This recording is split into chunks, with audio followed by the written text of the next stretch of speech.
This will be Lesson 12 in my series on the advantages of Gabriel notation as compared with traditional notation. And we will be looking at F sharp major and D flat major, which look completely different in traditional notation, as shown at the top, compared to Gabriel notation, in which the two scales look identical because they are played identically on a keyboard. One of the best ways to show the advantage of Gabriel notation, as opposed to traditional notation, is to look at two scales like F sharp major and G flat major, because they play identically on a keyboard. They are the exact same notes.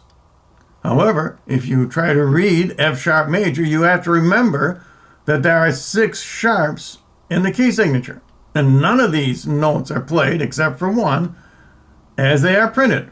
They are printed, as usual, in the keys of C major. These are all notes in C major, and the same with G flat. In G flat major, you have to remember that there are 6 flats in the key signature, even though all of the notes are actually from the C major scale, which means they must all be changed.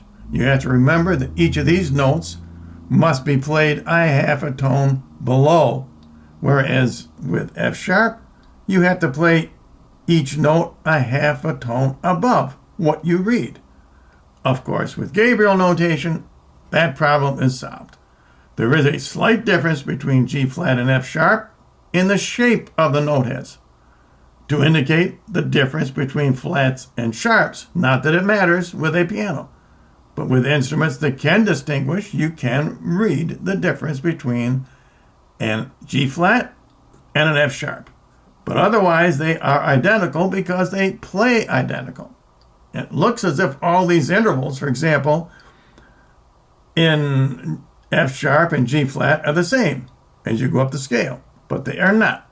If you look at Gabriel notation, you can see a whole step separation between the first 3 notes and then a half step, then 3 whole steps, and then a half step, as I have shown many times before. So now let's play the fingering so that you know how to play these scales, and notice, of course, that the fingering is identical because the scale is identical for a keyboard.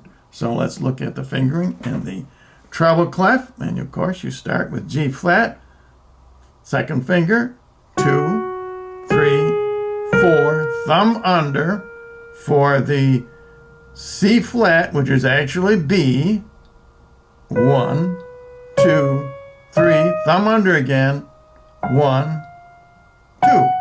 And coming back, you just reverse.